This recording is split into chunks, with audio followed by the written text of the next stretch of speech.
בסרטי אומנויות לחימה, שלפי דעתנו, שוב, בטוח שיהיו על זה אנשים שיחלקו עלינו, היו הכי משפיעות, הכי מעניינות, הכי מלהיבות בתקופה. אתה מסכים איתי רותם? כן, לגמרי. זה מהלכים שאנחנו זוכרים אותם המון שנים. היה קל מאוד לשלוף אותם בזיכרון. ותראה לאיפה זה הוביל אותנו, יוסי. מצער? לא. לדרג את 5 סצנות האומנויות לחימה מהסרטים, או יותר נכון יותר מה שהשפיע עלינו, ומה שגרם לנו בזמנו כשהיינו ילדים לצאת, ולהתחיל להרביץ לעצים ולברות בכל מיני דברים. לחיות בסרט. לחיות בסרט, כן. ובעצם אנחנו חיים בסרט הזה כל היום עד היום. גם אני, גם אתה, יש לנו מועדונים של אומנויות לחימה, זה בעצם העבודה שלנו. אז בואו נעשה ככה עצירה מהחיים הרגילים, בואו נחזור לסרט שלנו. בעצם אנחנו מדרגים את הסרטים לפי כמה הסרט השפיע עלינו כילדים, כמה הסרט הזה היה לו השראה לתת לנו לצאת, להתאמן, גרם לנו לחשוב בצורה שונה. כן, וכמה הבנו גם שאחרי כמה שנים זה היה הכל טלוויזיה. אז מספר 5, בואו נתחיל עם מספר 5. בעצם אני חושב שהייתי מדרג אותו, אומנם מספר 5, דירגנו אותו מבחינת ההתלהבות והכל בפחות, אבל הוא המספר 1 שלנו. אין ספק, ברוס לי, בסרט אגרוף הזעם. אנחנו הולכים לראות עוד רגע את הסצנה, אנחנו נשים אותה בטלוויזיה, ונסתכל עליה, ננתח אותה טיפה, נדבר עליה, נצחק עליה, נראה מה ריאלי, מה לא ריאלי, מה עשה לנו את זה אז. בעצם נלך אחורה אתה יודע, מרחבי הזמן, ונזכר בתחושה שזה נתן לנו אז כילדים, הקטע הספציפי הזה. אז בואו, רותם, תפעיל אותו. כמה קש אפשר לאכול, אתה אומר? טוב, אנחנו בעצם רואים פה את ברוס לי הגדול מכולם. הסרט הזה, ספציפי, היה לו קונספט של סינים ויפנים בתקופה שהייתה שם מלחמה. היה פה מאבק בין היפנים העילאים יותר לסינים, שהם באו והשפילו אותם. אתה זוכר את האווירה של הסרט? זו גם האמת ההיסטורית, אבל זה מלחמת הטוב ברע, שחור לבן, רואים את כל הניגודיות. אין ספק, תראה, אתה רואה את ברוס לי פה על ההתחלה מבצע סדרה של בעיטות גם כשהוא מפספס הוא פוגע, זה מה שיפה בברוס לי, תראה. לברוס לי הייתה שיטה, הם קוראים לה ג'יט קונדו. עכשיו מה שמדהים זה בעצם השיטה שלו האמיתית הייתה לא להיות עם שיטה. מה שמדהים זה שעדיין אנשים מתווכחים באיזה שיטה הוא היה, למרות שלא הייתה לו שיטה. אני חושב שאנשים לקחו את זה רחוק מדי. הג'יט קונדו, דרך האגרוף המיירט, ברוס לי דגל בשיטה של לשלב אומנויות לחימה, בעצם מה שדומה למה שאנחנו עושים היום, ה-MMA. והוא למד, הוא לא התבייש ללמוד מאף אחד, הלך למד אגרוף, הלך למד קראטה, הלך למד קרקע אצל ז'ין לבל בארצות הברית, עשה הרבה דברים, ורואים את זה בסרטים שלו, כמה הוא היה שונה מאחרים. עכשיו, מה שמייחד את הסצנה הזאת לפי דעתי זה העובדה שהוא היה לו ביצים, אתה יודע, להיכנס ככה למכון. מי היה לו אומץ? כל כך הרבה אנשים, טוב, זה אמין לגמרי הקטע הזה עכשיו. לוקח 2 אנשים בידיים. מאסטר אוצ'יגארה, זה מה שנתן הרבה רעיונות לזאב רווח. מה אנחנו רואים פה, רותם? ספר לנו על זה.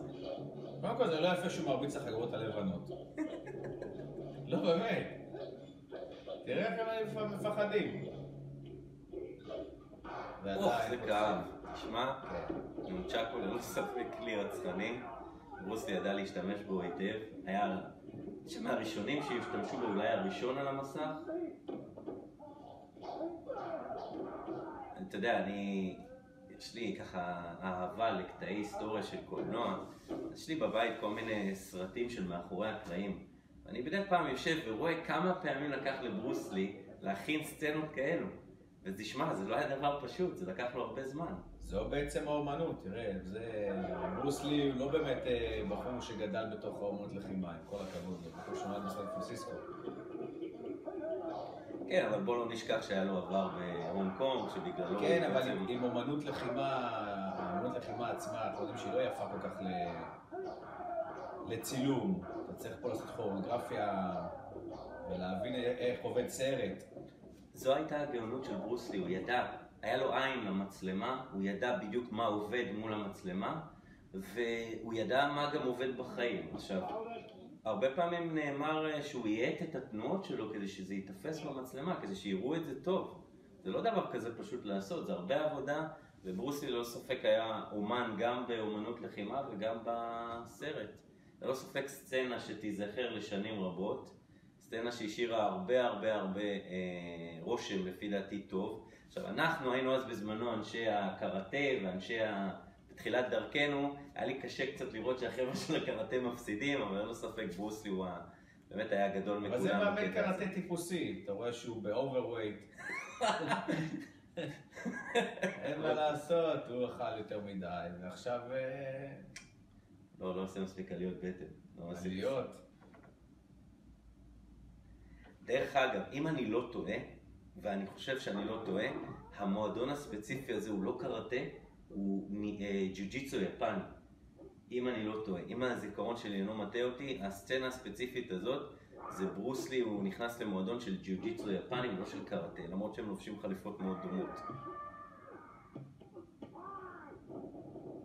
כן, זה היה אמין. הוא יודע לעוף וגם יש רעש של... לא, זה בגלל שהוא קל, קודם כל. הוא שוקל הרבה. זה לואו-קיק.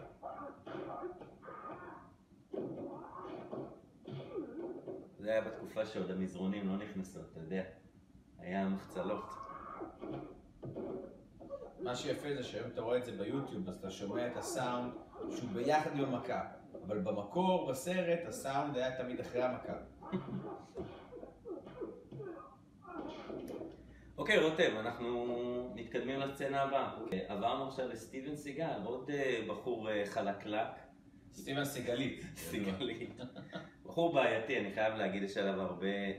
הוא לא אוהב שמתקיפים אותו, זה הקטע, אתה מבין? הרבה מחלוקת לגבי העבר שלו, לגבי מה הוא באמת עשה, כי הוא טוען שהוא עשה כל מיני דברים, היה סוכן CIA, היה ביפן, היה פה, היה שם, כן, עד היום יש על זה דיון. אי אפשר באמת לדעת, אבל מה שכן אני חייב להגיד, סטיבן סיגל משדר מקצועיות, משדר מישהו שיודע מה הוא עושה, ובתקופה שלפני שהוא נהיה הר אדם ונראה כמו סומו היום, בתקופה שהוא היה רזה, אני זוכר, אני חייב התוודות קטנה בפני המצלמה ובפניך רותם, כילד בן 15, אז לקחתי לאבא שלי... רגע, אני אזדקף. לקחתי לאבא שלי מעיל אור, חשבתי שאני התחלתי לגדל שיער כזה, אתה יודע, היה לו קוקו. התחלתי לגדל שיער ככה אחורה, והיה קטעים שהייתי הולך לבד בלילה בימי שישי, אחרי שהייתי יוצא נגיד עם חברים, וחוזר הביתה הייתי מחכה את הריצה שלו. היה לו ריצה מצחיקה, הוא היה רץ עם הידיים ככה. הייתי אשכרה כמו מפגר רץ ברחוב, עושה עם הידיים ככה. מה שטוב זה שזה רק אני ואתה שומעים את זה, ואף אחד לא ידע. אף אחד לא רואה את זה, זה בטוח. טוב, אז אנחנו מתחילים סצנה מניקו. ניקו זה סרט שבעצם הרים את סטיבן סיגל למקומות שהוא הגיע אליהם, בתקופה שהוא עוד היה רזה ויפה. זה בעידן הספוילר, אמרתי לך, זה לא היה לו קוקו. טוב, שוב, שים לב, פה פעם ראשונה אנחנו רואים בעצם דברים קצת יותר אכזריים, יותר מלוכלכים. הבן אדם ידע להילחם עם כלים, עם כלי נשק, ידע להילחם עם הידיים, עם האיקידו, עם התנועה שלו. היה מאוד אגרסיבי, אתה רואה את הפרצוף שלו, כל סצנה פה גם. איזה מישהו שובר יד, מישהו נחתך לו הראש. כן, אצל ברוסלי, אתה יודע, ההומור היה בתוך הסצנה, פה זה רוע טהור. כן, אני חושב שפעם ראשונה שבאמת הרגשתי שזה משהו שיכול לקרות בחיים. הוא היה לא פחות ארס מהם. כן, תשמעו את הריצה שהתכוונתי אליה. הוא באמת לא יודע לרוץ. הוא באמת, תראה את הידיים. גדול. עכשיו הוא באמת היה רץ ככה, אבל תשמע, הוא היה בדס, הוא היה בחור רציני. ואני החזקתי ממנו, תשמע, הרבה שנים אני הכנסתי בתקופה שהיינו עושים במכון היפונים, לתרגילים, הייתי מכניס הרבה דברים של סטיבן סיגל, והייתי עושה, אהבתי את הנושא של האיקידו, שמשתמש בכוח של הוא לקח את אומנות הלחימה אולי הכי פחות סקסית, והביא אותה למיינסטרים. אין ספק. זה בלי ספק. אין ספק. כי להתאמן באיקידו זה שעמום, כן, אתה זוכר, באיתנים היה תמיד קבוצה אחת לפני של האיקידו, והיו יודעים הלוך, חזור. לא פשוט. אבל אין ספק, הוא לקח את זה למקום אחר. הוא לקח את זה למקום של להשתמש בזה, אתה יודע, נגד עבריינים, נגד מאפיונרים, וזה עבד, זה עבד טוב על המסך. עד היום הוא עושה את זה, הוא מנצח את העבריינים. כן, אבל אז בתקופה ההיא הוא גם ידע, הוא היה קליל, הוא נע מהר, הוא היה... הוא גם שיחק, אתה יודע, את השוטר המופרע. אתה יודע שיש לו אח לבקן, שהוא אותו דבר באקידו, והוא מחסל את כולם. לא, אבל הנה, זה סצנה לדוגמה פה, שאתה רואה את ההבדל בין בן אדם הנראה, אתה יודע, רזה, לא רציני, לא גדול כמו שוורצנגר, כמו שאמרנו בתקופה ההיא, מוריד בן אדם כזה, אתה אומר, מה, הוא יכול עליו, בום, במכה אחת מוריד אותו. נכון, זה מצ'רלי וחצי הסצנה, דווקא, סטיבן סיגל הקלאסי, אתה מבין? אתה רואה בחור כזה רזה. זהו, זו הסצנה, אני חושב שסטיבן סיגל הביא הרבה השפעה לעולם האמנויות לחימה, כמה שאנחנו צוחקים, אתה יודע, ומתבטחים, אבל אין ספק שהוא יצר ז'אנר משל עצמו. טוב, רותם, אנחנו חוזרים לרשימה שלנו, ואנחנו עכשיו במספר 3. מתקדמים לכיוון מספר 1, הטוב ביותר. אנחנו נמצאים עם סרט שנקרא אונק בנק, בתאילנדית, אולי אתה תבטא את זה יותר טוב ממני? כן, זה אונק בק. אונק בק.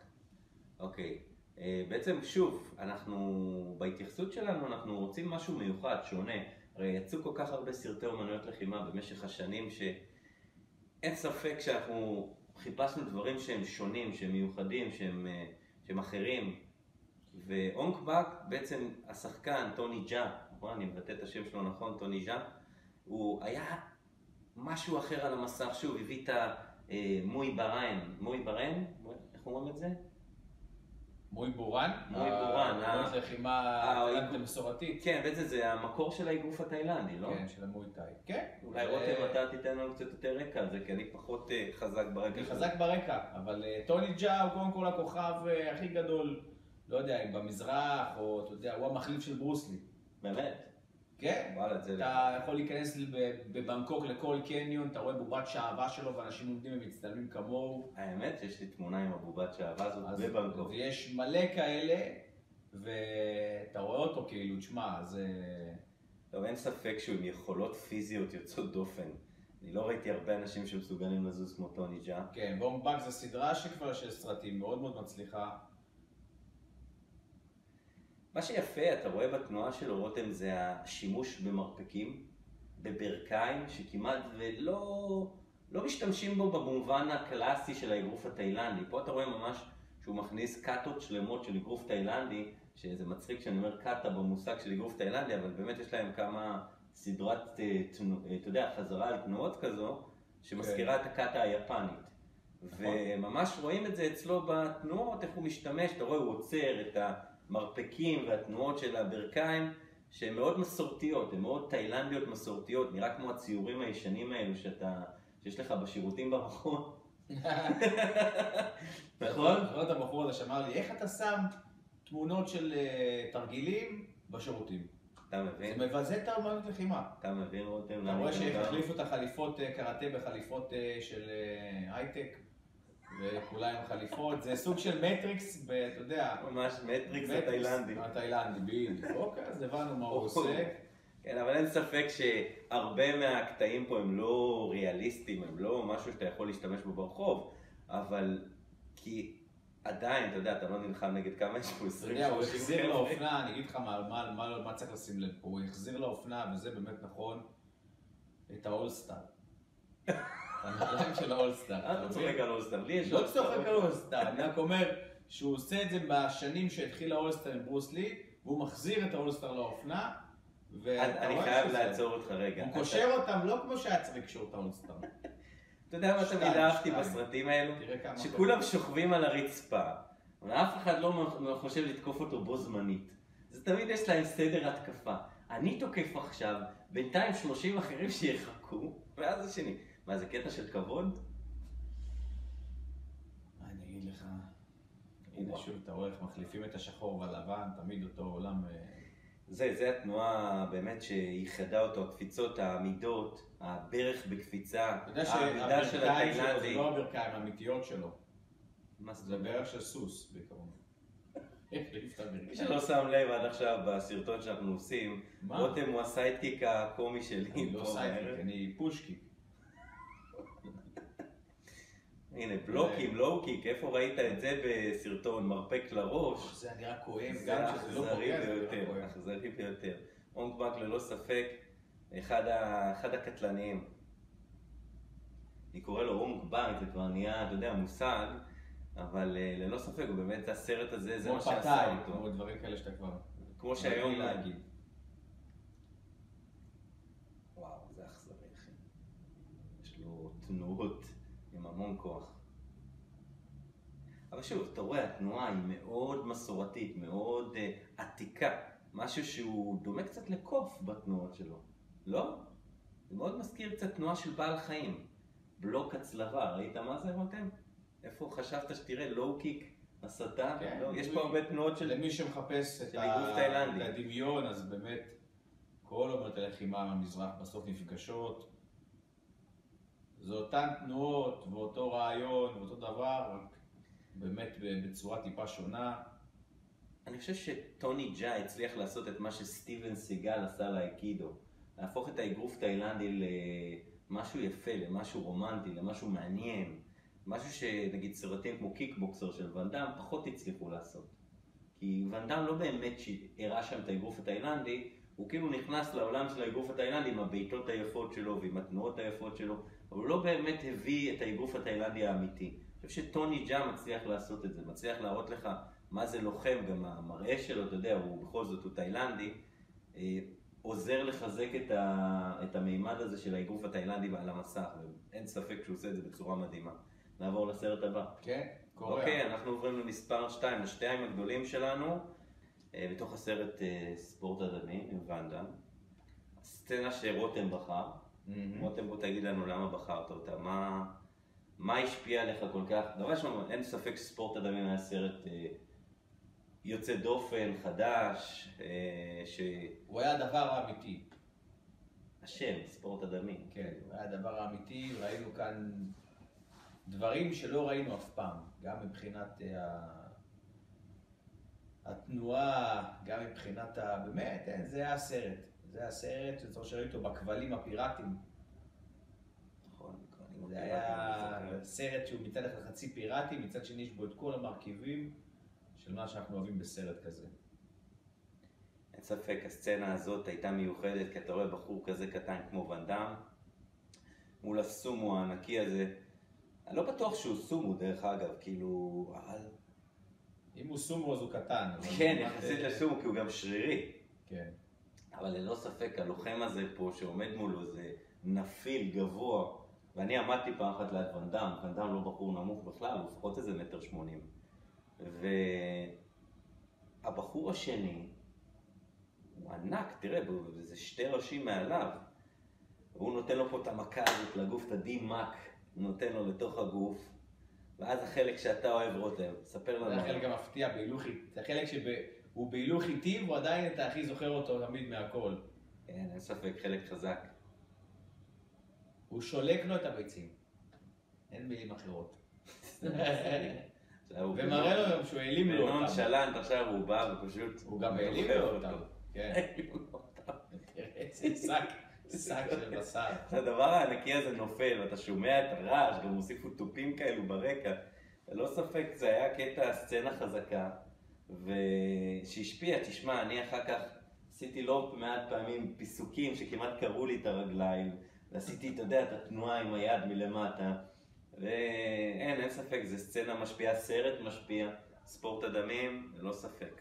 טוב, אנחנו מגיעים לסצנה בעצם האחרונה, סצנה מספר 1. אין ספק שהסרט הזה, כולנו יכולנו להתחבר אליו. הוא בא בדיוק בזמן שכולנו היינו ילדים, שכולנו התאמנו באומנויות לחימה, וזה הקדים את עידן ה-UFC, שהיום כל ילד, אתה יודע, הוא לא היה יוטיוב, לא היה אינטרנט. הדבר היחיד שהיה לנו זה קלטת VHS שהקלטנו מאיזה חבר או מאיזה משפחה, מישהו הביא לנו, ויכולנו לראות קראטה קיד. ובניגוד לכל הכוכבים שראינו עד עכשיו, שהיו חזקים, מהירים, כאן אנחנו מקבלים את הגיבור, החלש, הפחדן, זה שכואב לו, הבכיין. אין ספק שרלף מאצ'ו הוא הביא את איך הוא קיבל חגורה שחורה בכלל, תגיד לי. תשמע, הסצנה יפה בסרט על החגורה השחורה, החברה שלו סוחבת את החגורה מאיזה תיק של אחד המתחרים שם, אבל ללא ספק רלף מאצ'יו, ניוריטה פטמוריטה, אנטי גיבור, הוא לובש גם קורסי קראטה הפוך דרך אגב, עכשיו שראיתי. אבל בוא רגע נשאיר הומור בצד רותם, ואני חייב להגיד על הסרט הזה יש המון היסטוריה. פומיו דמורה, הוא בעצם היה האיש שעזר פה בסרט הזה לעשות את רוב סצנות הקרב, עזר פה לתת את כל האווירה שלו. מיסטר מיאגי, הדמות של מיסטר מיאגי מבוססת המון על סנסei דמורה, שהוא באמת אחד הגדולים בעולם הקראטה, אין לזלזל בזה. אבל הסצנה הזאת, הסופית של הקרב שראינו עכשיו, פשוט השאירה בי רושם כילד, שזה מה שאני רוצה לעשות. הדבר הזה זה מה שאני רוצה לעשות כל החיים. זה להתאמן בקראטה או באגרוף תאילנדי, זה להיות באומנויות לחימה, זה שיהיה לי איזה מיסטר מיאגי קטן כל הזמן שילחש לי באוזן דברים ויגיד לי איך לחיות את החיים וישמור עליי. והרבה פעמים, אתה יודע, במקומות שהייתי מסתבך עם ילדים אחרים או דברים כאלו, תמיד הייתי רוצה שזה מיסטר מיאגי קטן יבוא ויעזור לי, למרות שלא היה מיסטר מיאגי שבא ועזר, לפעמים מרביצים לי. אבל באמת, עם השנים, אתה יודע, אתה אומר, הסרט הזה נשאר. גם היום שאני צופה בסצנה האחרונה, עם הבעיטת אגור הזאת, תשמע, אין ספק שזה אחד הגדולים, בוא נשים את הקטע שוב של האגור. זה הרבה value, אתה יודע, added value, יש פה הרבה משהו נוסף. אנחנו עומדים ואנחנו רואים את הילד הזה שחוטף מכות מכולם, מתגבר על הקשיים שלו. זה משהו שכולנו יכולים להתחבר. שהגיע לשכונה. נכון. וגם הסרט הזה זכה להמון חידושים ורענונים. נכון, הוא הביא שוב את הקראטה המסורתי למקום. הוא הביא את הבנדנה, הוא הביא דברים. תראה, כולו כאוב, כולה קיבל בעיטה. תבין, ג'וני בסוף בא ונותן לו את הגביע. הסרט הזה... דפק לו עכשיו מייגרי לתוך הפנים והוא בא ונותן לו את הגביע. הסרט הזה העלה את ערך הגביע לרמות שעכשיו בשביל הגביע אתה יכול להיות חלש, העיקר שתזכה בגביע, וזה הכל. זה בגלל הסרט הזה נמכרו הרבה מאוד גביעים. אנחנו בעצם מסכמים את 5 הגדולים שלנו, בין אם זה בסרטי אומנויות הלחימה או בסצנות, ואין ספק שראינו פה דברים מיוחדים, ראינו פה דברים שהשפיעו על כל הז'אנר של אומנויות הלחימה בסרטים. הרבה, אני חושב גם במאים היום הושפעו מהסרטים האלו לא פחות מאיתנו, ובעקבותם יצרו. עצם זה ששמנו את רלף מאצ'ו, שהוא ינצח את ברוס לי, ואן דאם, סיגל, את כולם, הוא ינצח אותם, זה רק מראה כמה השפעה הייתה לסרט הזה. כל כך. טוב, כמו שאתם רואים, אנחנו בהחלט שומרים על הומור פה עם רותם דון הגדול מכולם. הוא שחי, אני מודה לך, היה אחלה סרטון, עכשיו התור שלכם להירשם, לתת לנו לייק וקדימה. עד הפעם הבאה, רוס.